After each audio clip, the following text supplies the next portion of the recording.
Dilux ֆիրմայի ինվերտորային շարժիչով օտորակիչներն արդեն Հայաստանում։ Venus Electronic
Սիրելի մարալեկցիներ, շնորհակալ եմ և ողջունում եմ բոլորին։ Մեր հանդիպումը սկսենք մեկ րոպե լռությամբ մեր նահատակների հիշատակը հարգելով։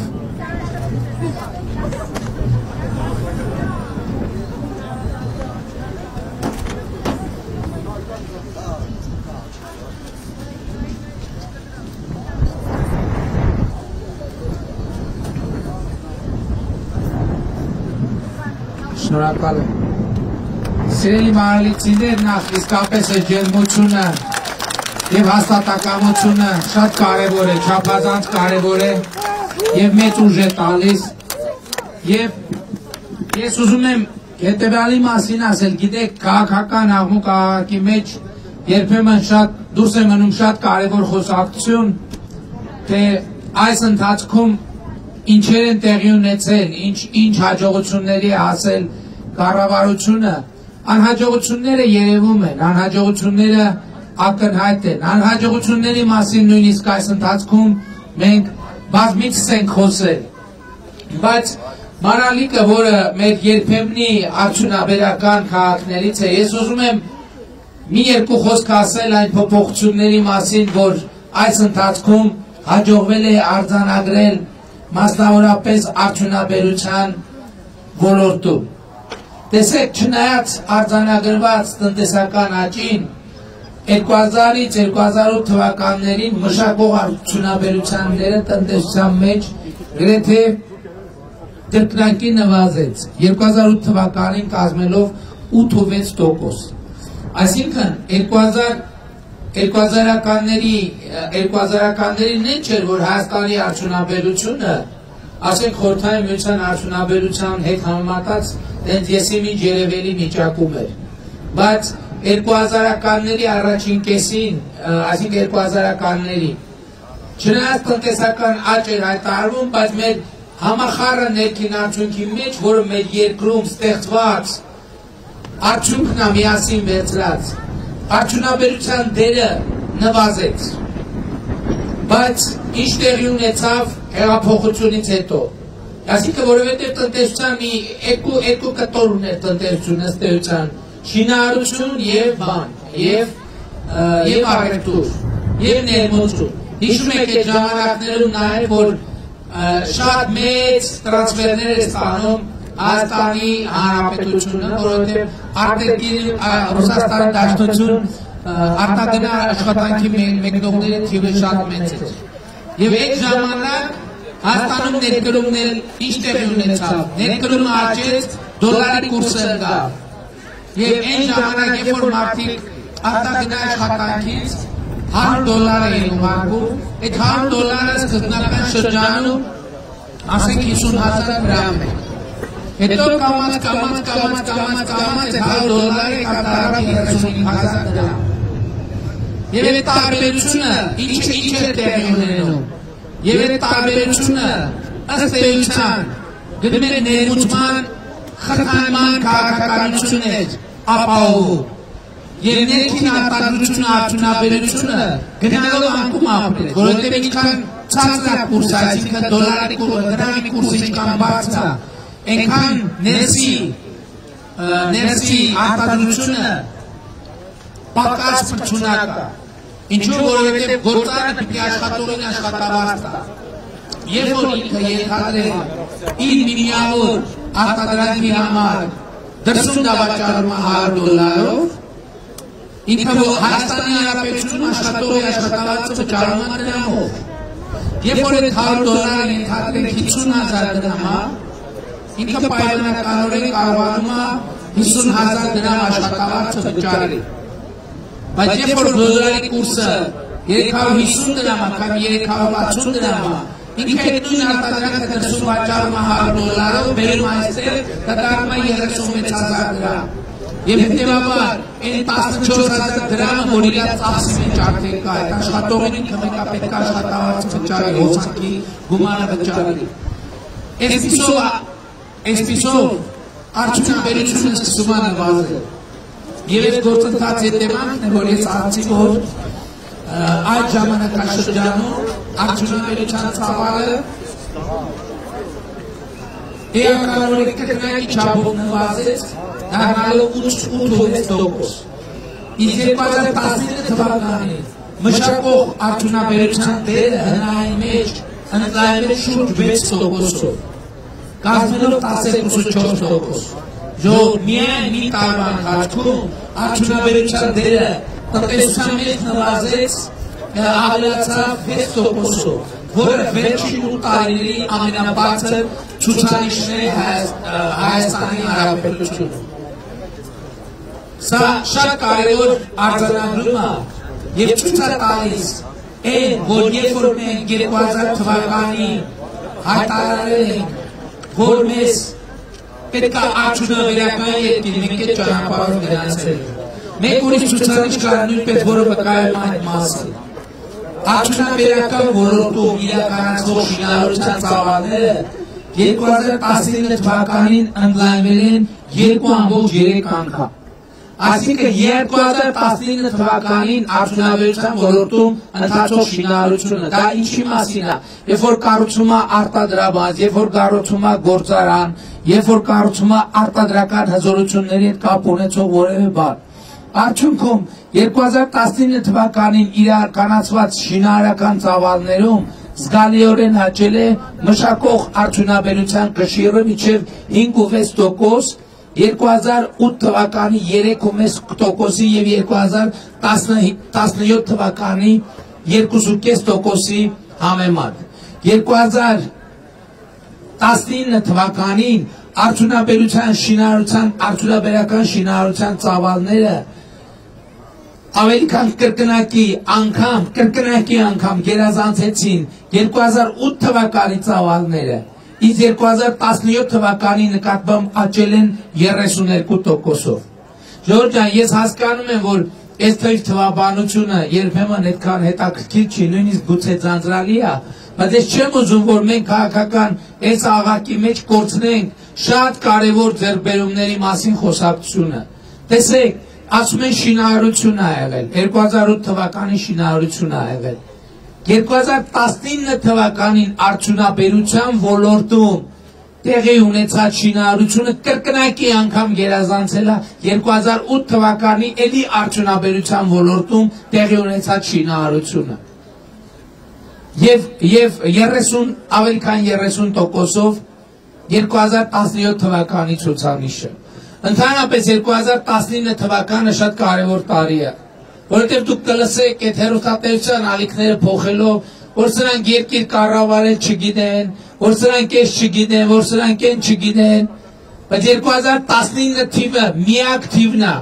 որտեղ մենք առանց ճգնաժամերի կառավարել ենք Հայաստանի Հանրապետությունը։ Եվ ինչպիսին է եղել 2019 թվականը։ 2019 թվականին Հայաստանի Հանրապետությունը Եվրասիական տարածաշրջանում ամենաբարձր տնտեսական աճը ապահովված երկիրն է։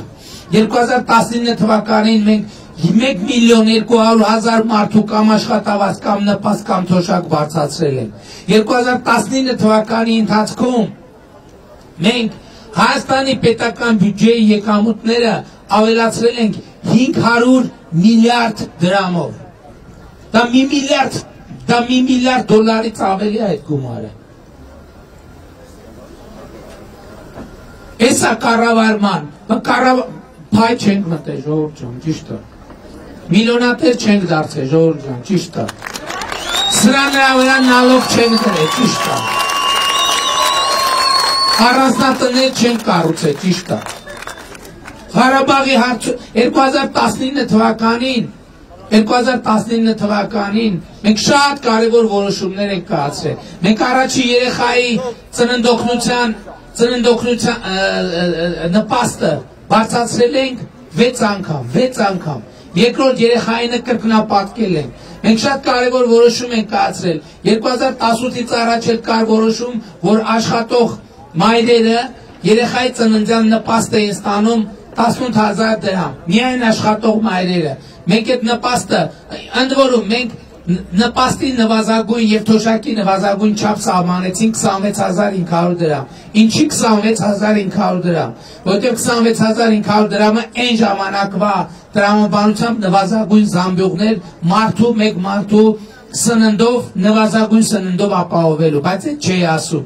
Մենք 2018 թվականի այդ մինչև 2 տարեկան երեխայի խնամքի նպաստը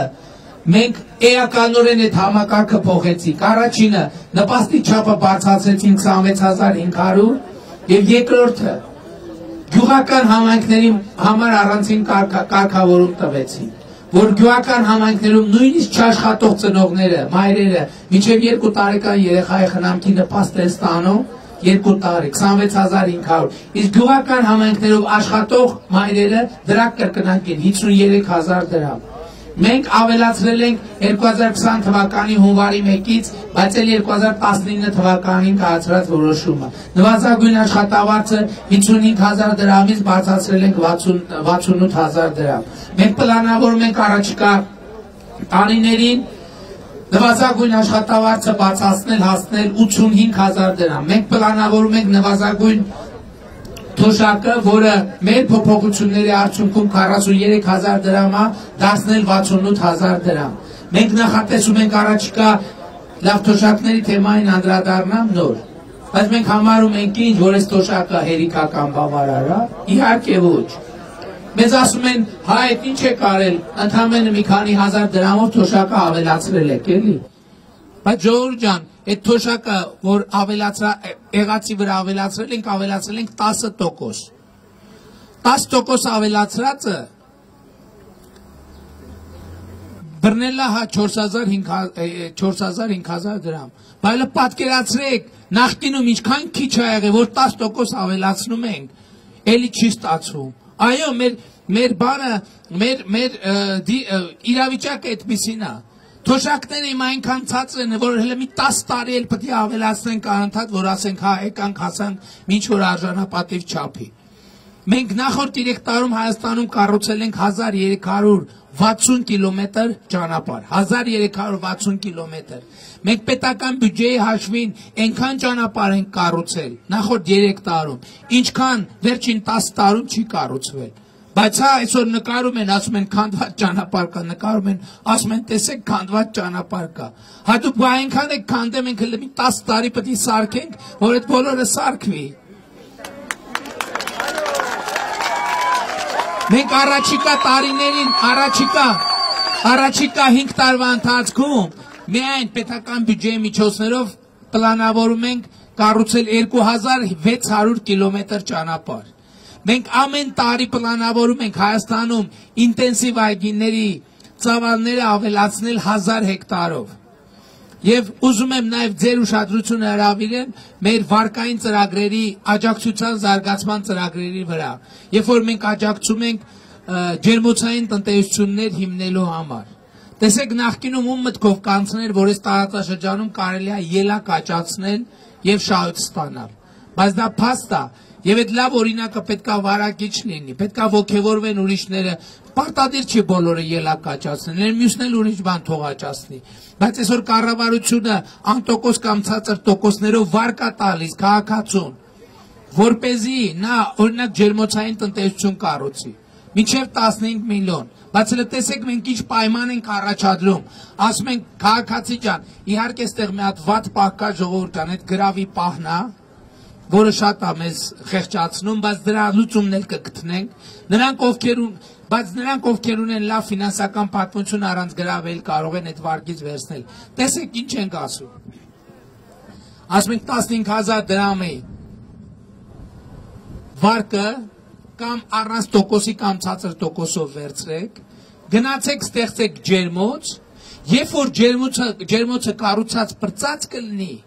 կգաք մենք 4.5 միլիոն դրամը ձեր ծախսած գումարի հետ կտանք։ Սենց ծրագրեր Հայաստանի Հանրապետությունում չի եղել։ Սահմանամերձ գյուղերի համար մենք վարկը տալիս ենք, ասում ենք գնա, ստեղծի ջերմոցը, հետո հետ արի սահմանամերձ գյուղերում, մինչև 70%-ը փողի մարդուն հետ ենք տալիս։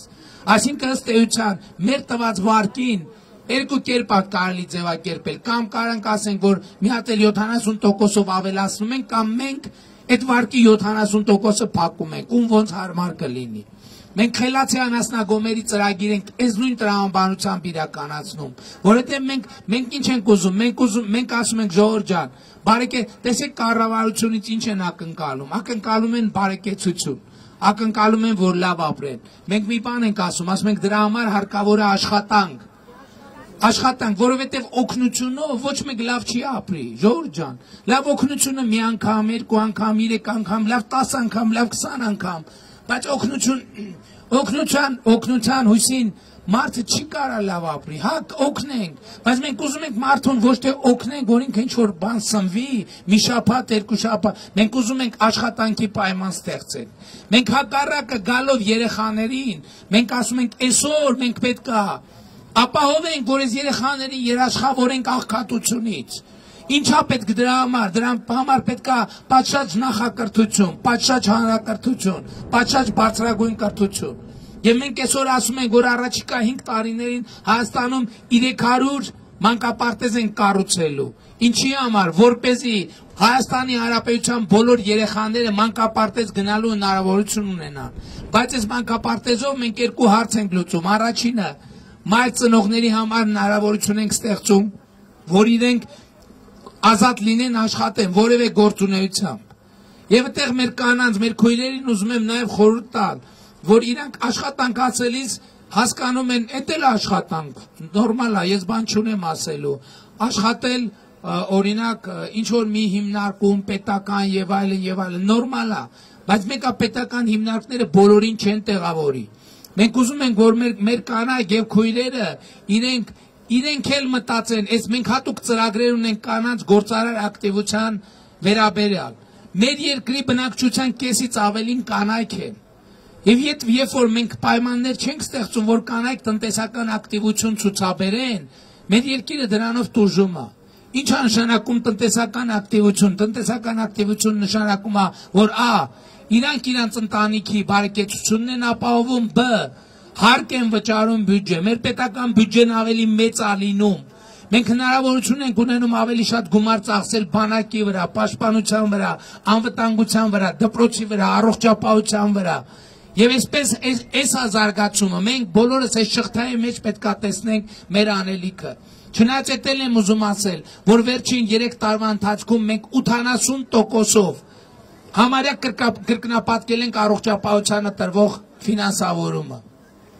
Մինչև 18 տարեկան երեխաների հիվանդանոցային ծառայությունները դարձրել ենք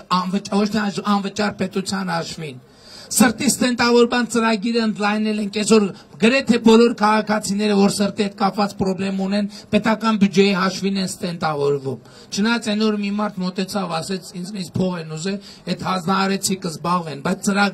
ծրագրի էություն են սա։ Ժամկետային զինծառայողների ծնողներին, հիվանդանոցային բոլոր ծառայությունները դարձրել ենք պետական բյուջեի հաշվին։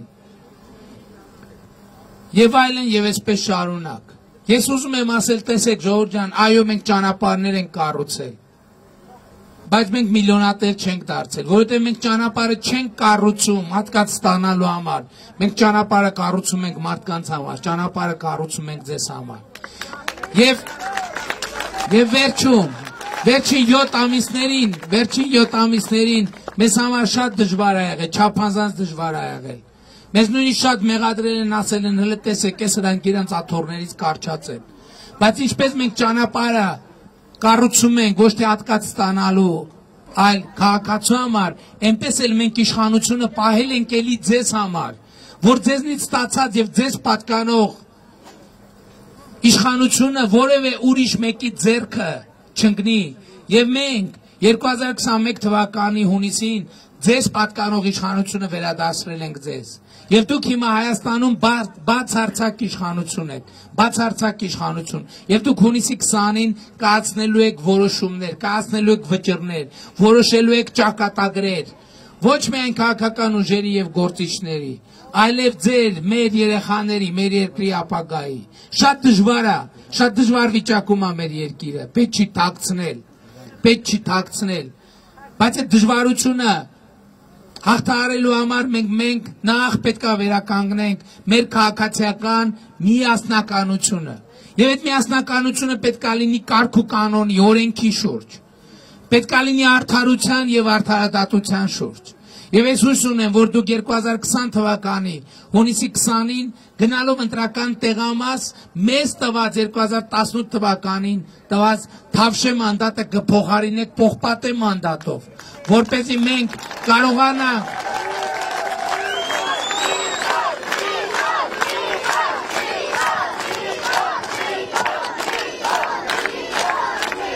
եւ ուրեմն մենք հույս ունենք, որ դուք կգնաք ընտրական տեղամասեր եւ կասեք, որ Հայաստանի Հանրապետությունում ապագա կա, Հայաստանի Հանրապետությունում կա ապագա։ Եվ առաջարկում եմ մեր կարգախոսը մանրալիքում էլ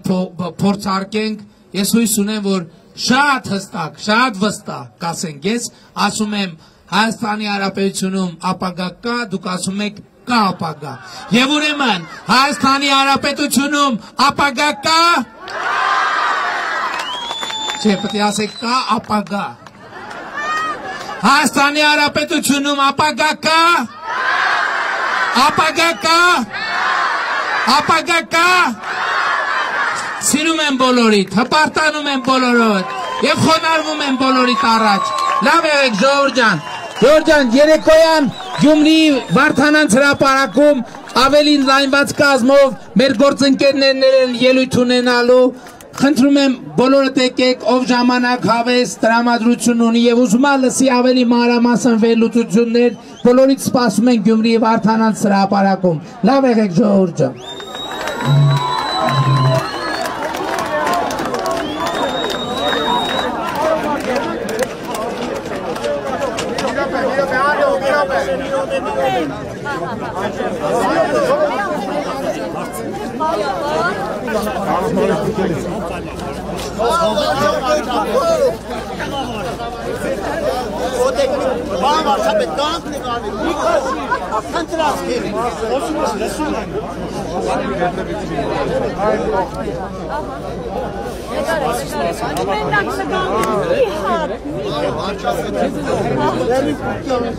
Վարչապետը երկիրս Վարչապետը երկիրս ապավինում եք ձեզ